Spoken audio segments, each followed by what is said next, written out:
Hey, I'm Shay Barefield, and I'm here with my best friend, Joy Isom, who is moving across country from Nashville, Tennessee to San Diego, and her story is really inspiring.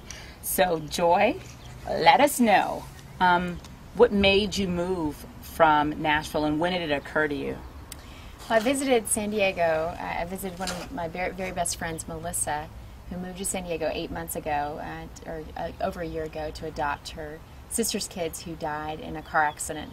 Her brother-in-law and sister died, and she is now a full-time single mom of 3 kids under the age of 7. One of them is handicapped now from the accident, and so I came out for a pseudo vacation and to visit my friend and had a wonderful time while I was here.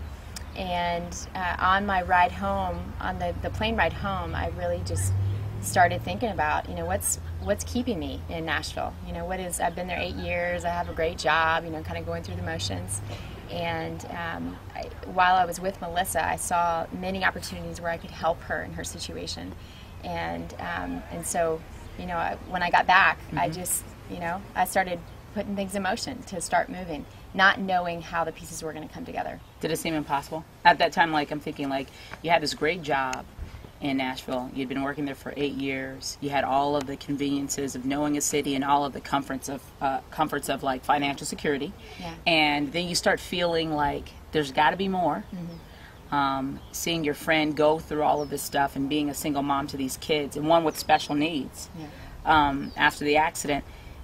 How do you take that and then turn it into, I'm moving? Yeah. How do you do that?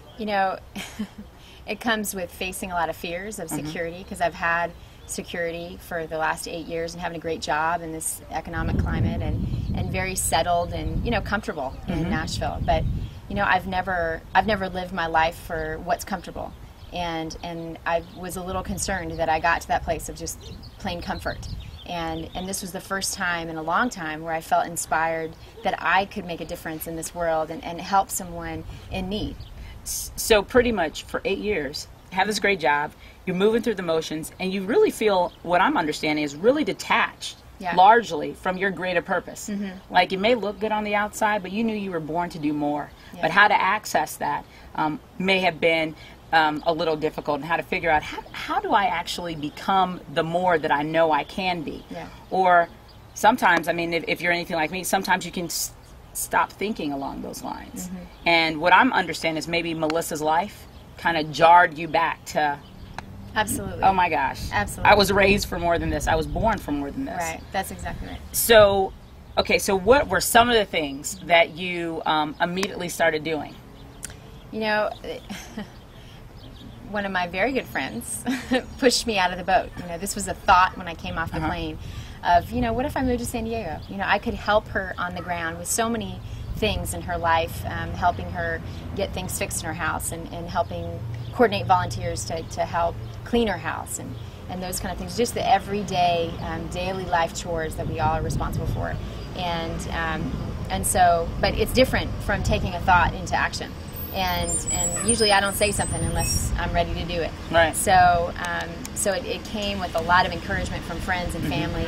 So you know what, you need to pursue this, and how you're going to pursue it is starting to put things in motion and figuring out what you're going to do with your house, and starting to put your boxes together, and what are you going to take and what are you not going to take. And I started thinking through those kind of things. What were you really fearful of?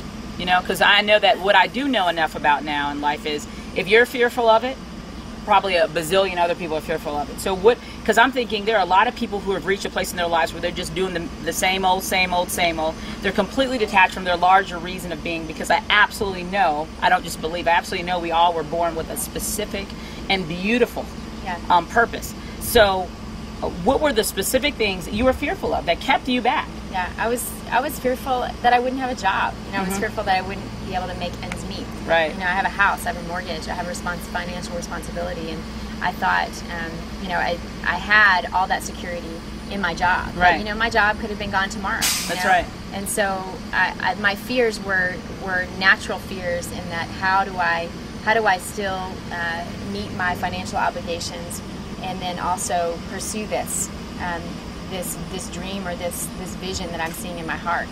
so, and do I have a place to live? You know, all of those types of things.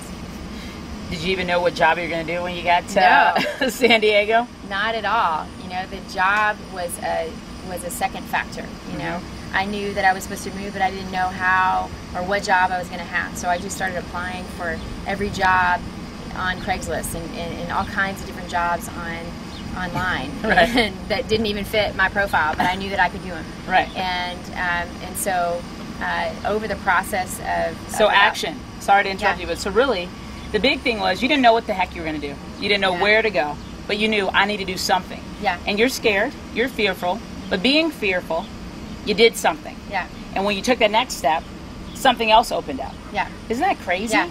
Action begets action. That's right. You know, when you start doing stuff and you start setting things in motion, I promise you, stuff starts falling into place. Like we're in Sedona, Arizona right now. Tomorrow we're going to be in San Diego, where you're going to start your whole new life, this whole new chapter. This has been a seminal time. And all of these things have taken place in 9 months, less than a year. Yeah, it's crazy. My whole life has turned upside down. You know, the stuff that I own are in 8 boxes and then whatever's in my car. And so, you know, it's about paring down, but it's one of the most freeing seasons of my life, and I'm just excited and expectant for what this season is about to bring. So what's this new job that you're taking? You know, this job is about, the whole premise of the job is impacting this world and encouraging people to step out of their comfort zones and really help people. And so... Isn't that funny that that's the job that you're in when you started putting into motion the very processes that this job is trying to put into process in the world? Yeah. So God was putting this in your heart and working it out in you before you even would step into this job and help other people do it worldwide. Yeah, it's crazy. It's absolutely crazy. And never did I honestly thought I would be working like 3 different jobs to try to make ends meet and be able to still be there and do the things that I wanted to do to help Melissa. And now I have, in my current job, I will be able to leverage so many resources in the job that I have as the Do Something World Director, in the people that want to help people. And so now it's my job will just be to connect the people that want to help to people that need the help. That's right. What are you looking forward to the most, Joy? You know, I'm looking forward to making an impact in this world, and not just in Melissa's world, but really being able to take advantage of the resources that I have and making an impact that changes people's lives. That's my most exciting thing that drives me every day, and that I look forward to. That's awesome. Thank you so much, Joy.